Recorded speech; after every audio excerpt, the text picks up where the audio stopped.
Welcome to the Raw Reality Reset series. If you've fallen off track, lost momentum, or picked up habits that no longer serve you, this series is for you. Over the next few episodes, we're diving into the hard truths, mindset shifts, and practical tools to help you reset for the second half of the year, rebuild momentum, and get back to feeling like you. Because 6 months can change a lot if you decide to start now. Okay, guys, our final episode of the Reset series. We've been a bit nice.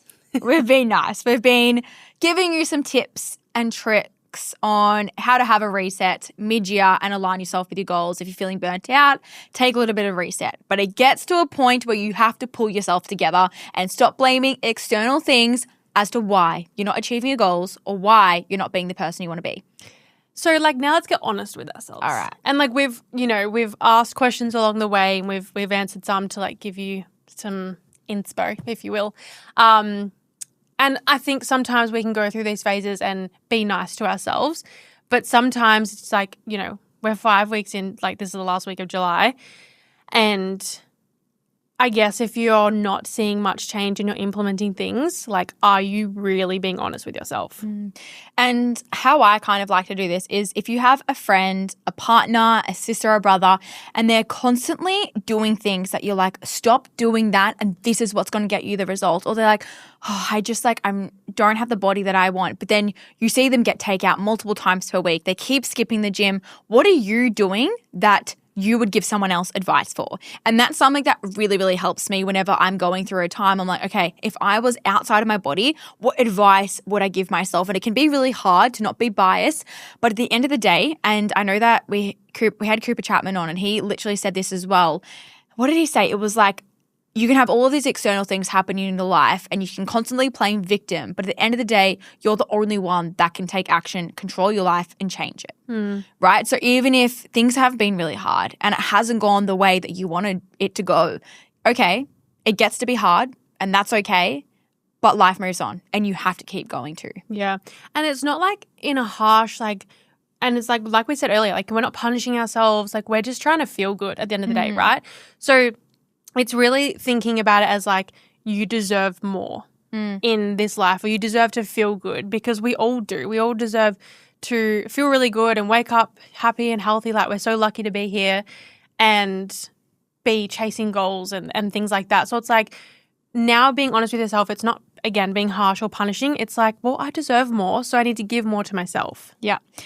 And you keep saying you want more for your life and you want to do all of these things and you have all of this inspiration, but you're not actually doing anything. Yeah. And this happens a lot where we write all of these goals down and we're like, I'm so excited to achieve all of these. And maybe you have reflected on these next 6 months and you're like, okay, I'm going to do X, Y, Z. I'm going to show up for myself.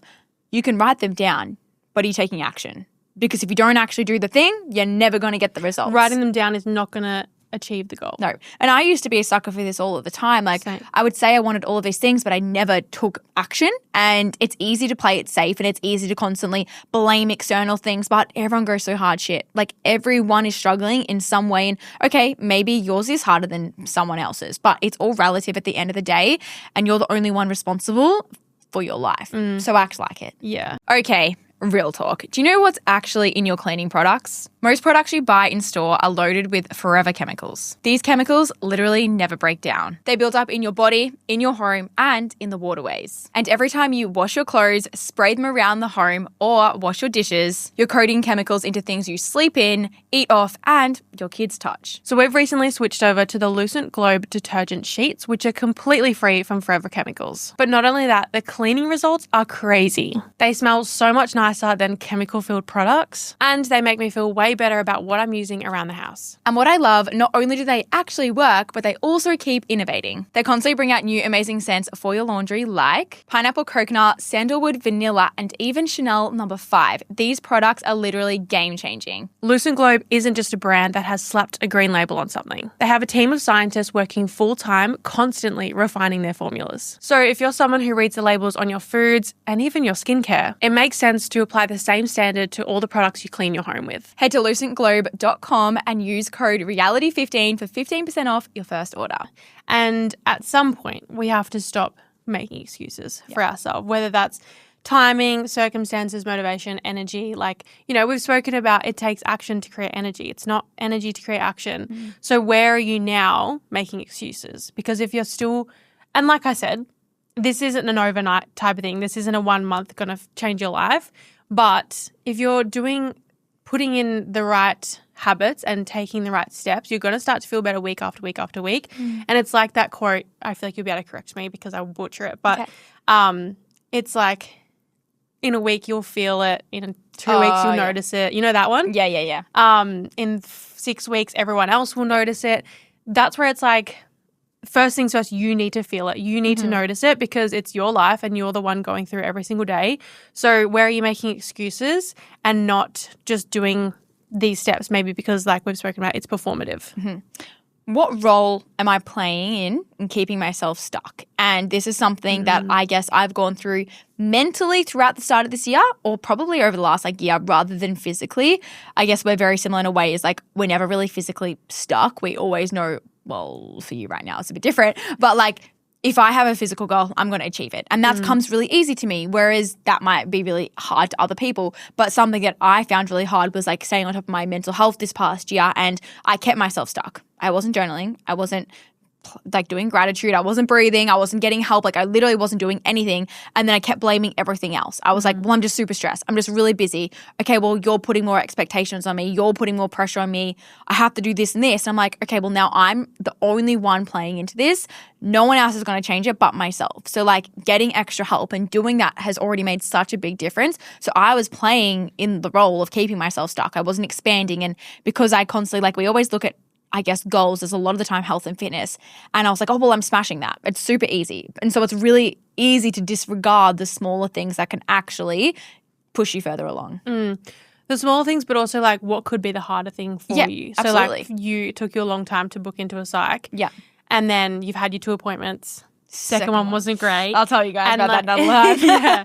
We'll do an update on that. Yeah. But it's like, you know, Kate had the same thought of me of like, she's not going to book again. So I'm glad he went and did that. Because literally booked it for me. She called me. I was like, hello. She's like, it's blah, blah, from this psych. I was like, shit. You got a referral from this person. I was like, oh, God. Yeah. But it's like, you know, having those people around you help because, you know, I've seen a psych. I've been to therapy. Like, I know how much it helps. And at that point, it's just like you're just getting in your own way because it's like, well, everyone else is just trying to help you and then you're not acting on that. Yeah, exactly. Which gets you really nowhere, to be honest. It does. So we have to stop tolerating a life that we don't want. So take a moment and kind of think what is going on in your life that doesn't align with your future or your goals or who you want to be. Now, it might be something that is really hard and it is keeping you stuck and it does take time to get out of, but you have to start putting the steps in now. So if it is a career, you can't quit overnight. You still got bills to pay. You still have maybe kids to feed or whatever it's going to be. Like life doesn't work like that. But what can you start doing now that's going to help you in 2 years' time? Is it starting to do a side business on the side? And I know that it feels like we never have time, but if you really, really find something important, you're always going to make time. Always. Because the things you tolerate become the life you live, which is the hard truth, to be honest. And, you know, can you look back and reflect on the first 6 months of the year or even just the last, 4 weeks of July and go, okay, if I continue doing all of these things, will I hit the life that I want to live or the life that I see for myself? Be honest with yourself. If that's a no, where do you need to change? And this is where you have to just get curious and journal and do things like this or read a book or go and speak to someone about it. Speak to your friends or speak to someone maybe who's had a bit more life experience or is in a position that you see yourself in. So for you, it's okay, who is a business person I look up to?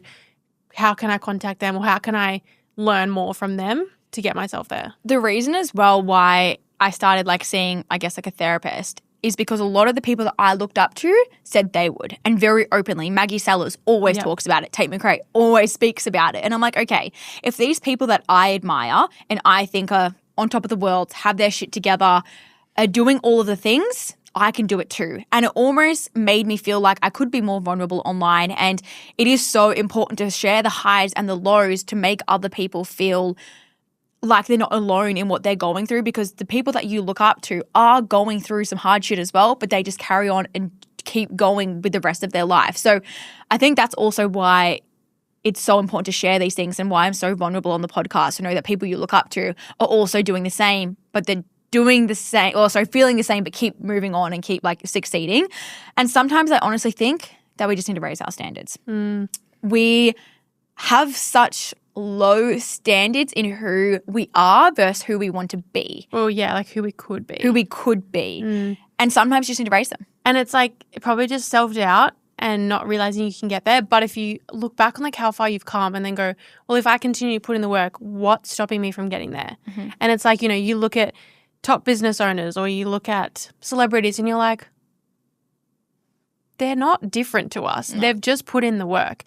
Yes, it's different if you're a singer and you just absolutely, if someone's a singer and you just absolutely can't sing, maybe not achievable. I'm not sure if you can learn how to sing if you're tone deaf like myself.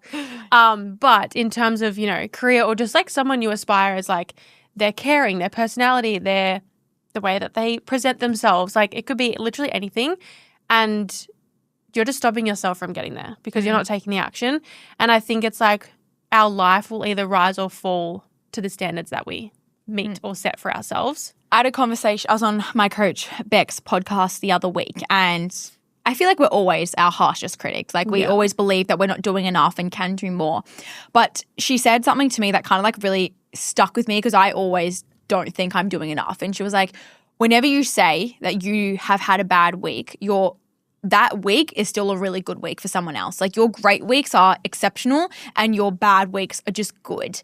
And I think that comes down to like my training and my nutrition and my mindset in regards to bodybuilding and who I want to be. I have extremely high standards for myself. So when they slightly fall, that's just a normal person's kind of like great day. And this can come into like, I guess, every other aspect of your life. But it just really got me thinking. I was like, okay, I honestly think that everyone can just raise their standards and should just raise their standards. Like just because you don't want to, I don't know, be a competitive bodybuilder doesn't mean that you can just skip the gym or should skip the gym because you're feeling a little bit tired. Like hold yourself to a higher standard because that's also going to fall into other areas of your life. And I truly believe that in terms of like my mindset around training, which has happened to you with acro and happened to me with cheer, that's now fallen into bodybuilding, which has fallen into business. Like we never allow ourselves to drop below our standards. So sometimes you just need to raise them and it's going to fall into every other area of your life. And it can be hard when you have like such high expectations and standards of yourself because then you get to that point where you're like, kind of like, well, if I don't do this, then I've failed. Yeah. But then it's so hard or it's so easy to forget to look at like the life you're living every single day is like what we would have dreamed of 6 years ago. So it's like easy to forget those things. But then having those higher standards only drives you to create more, to do more, to be excited about what you're doing. And it can be really, really hard if you don't have that direction. So that's where it's like, okay, we're going back, we're finding the direction. And I think that's me at the moment where I have so much like energy and passion for something. I just don't know what that is yet. And there's like new things coming up and I'm going through a whole new phase of, like postpartum, pregnancy, motherhood, where it's like, yeah, you will have an identity shift. What do you now want your life to look like? Because it sure as hell looks so different to 12 months ago. And that's okay. And it's okay to like, this could take 6 months until I find my feet again and what I want to do. But as long as I'm being present in these moments and like making the choices for myself, I will get there and still having those standards. What would the version of you that you admire no longer tolerate? Doing shit that doesn't make me happy because life's too short. And I think going through the pregnancy and now into motherhood, it's like time is precious and you want to do the things you love. So I think just like wasting time on things that don't make me happy is like, I'm not tolerating that anymore. I feel like I'm now that person who I used to want to be. Yeah. So it's like I actually don't know who the person I want to be in the future is, but I know that I'm the person who I used to want to be.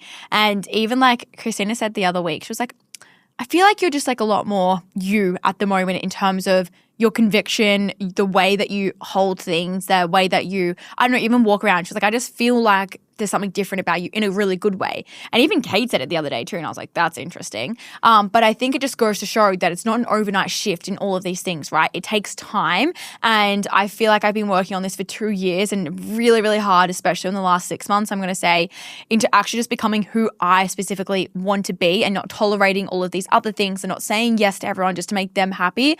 And knowing, like I said, it doesn't happen overnight. It's going to be an evolving thing, but you have to start now and working on it step by step to then eventually look back and be like, holy shit, I'm actually I'm doing everything I've ever wanted to do. And this is where it's like you're having hard conversations with yourself. Yeah. So I know for me, there's going to be a lot of hard conversations with myself, with Jackson, maybe my manager, like just things that need to be spoken about that potentially you put off for so long. But a few questions you can ask yourself. What truth have I been avoiding? Where am I lying to myself? I feel like that's a hard one because like we never want to admit that we're lying to ourselves, but in some way, shape or form, in some area we probably are. What part of my life feels out of alignment? Love that question. What am I blaming instead of changing? That's a big one. And what behavior is no longer acceptable for me? These are like stretchy questions. Yeah, they're pretty intense. Like if you're sitting there journaling on those, you have no choice but to go deep. Yeah. And I feel like I'm going to be doing these ones a little bit know. later. So I think I really like them. We should have put them on the connection cards. Yeah, I know. We should have been like one question or like have one like little square and it'd be like 5 intense questions. Yeah, we'll do a second deck. We will. Yeah. So yeah, it's like answering these really hard questions where they probably don't come up very often and we probably don't think to ask ourselves these kind of questions because we don't want to think that we're lying to ourselves. We don't want to think we're avoiding things. We don't want to think that our behavior has been bad, but like, and maybe no one else sees it, but it's the little lies that you're telling yourself, not keeping yourself accountable or maybe the way you're talking to yourself or, you know, you're not acting as if the person you want to be is coming through. Tell you what would be really good is you have to feel comfortable with this person. I feel like I could do it with you and Kate and that is it. I could probably do Christina now as well. Yeah.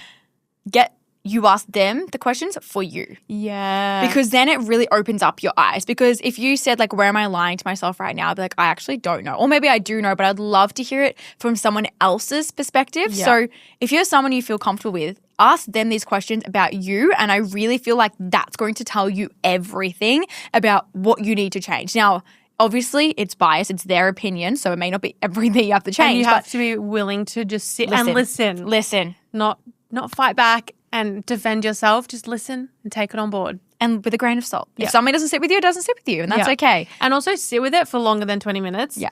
And maybe come back a couple of days later and go, actually, yeah, like I do see your point. And it might be fucking hard to admit. A lot of the time when Kate and I are having conversation, it's like, like you're so defensive. Like, he'll be like, whenever I like say something, we both are sure we are never wrong ever. And then I will like walk away and be like, why did I literally just like go down his throat for no reason? I could have just said yes, but instead I said yes, but XYZ. Yeah. Yes, but this. It's always a but. I'm like, let's just take away the but. You got to prove yourself and like walk away. Yeah. And take it on. Yep. Sit with it and then open up the conversation. Yeah, absolutely. We're learning. We are learning. By the time we're married and we're settled down. By the time we're 30, game over. We are self-aware, successful, hot, rich, smart queens. Not stressed, fully present and in content. Peace. Oh, well, this episode is very much about becoming honest with yourself. And it's not about being perfect, which we mentioned a little bit in the last episode as well. And I think if you can, and maybe you might get to September and you're like, hey, I need to go back and listen to all 5 of those episodes. Go for it. And you might get to March next year and you might need this little kick in the butt. Like this, just because like, you know, it's a mid-year reset. It's like this could be at any point in your life where you need to stop and reflect and things change, things happen, and you have to be willing to adapt to the way that your life is going. I love this. I'm just going to leave you with this last little quote. Yep. Your next chapter starts the moment you stop making excuses for the current one. Yeah. It does. It really, really does. And I really don't have much else to say because I think we've said it all. That just really brings it all together. We've been wanting to do this reset series for a while now, and I think it's the perfect timing. It's the end of July. We're now heading into August, which is insane. But really take all of these mini episodes on and implement it into your life. Some things may land for you, other things may not. Journaling on all of this is going to be unreal as well. And even if you just take an hour to kind of listen to some of these episodes back to back, put it on double speed so you can get all of it out and just like actually take a moment to write things down, have a clear vision for the rest of the year, and start the new one strong. Yeah. Bang. Bang. Well, we love you guys so much. And we appreciate you sticking around and listening to us. Yeah. That sounded really sarcastic. But yeah, no. Thank you guys so much for listening, for supporting. We will be back in your ears next week. We will be. And or every other week after that. All right. See you guys. Bye.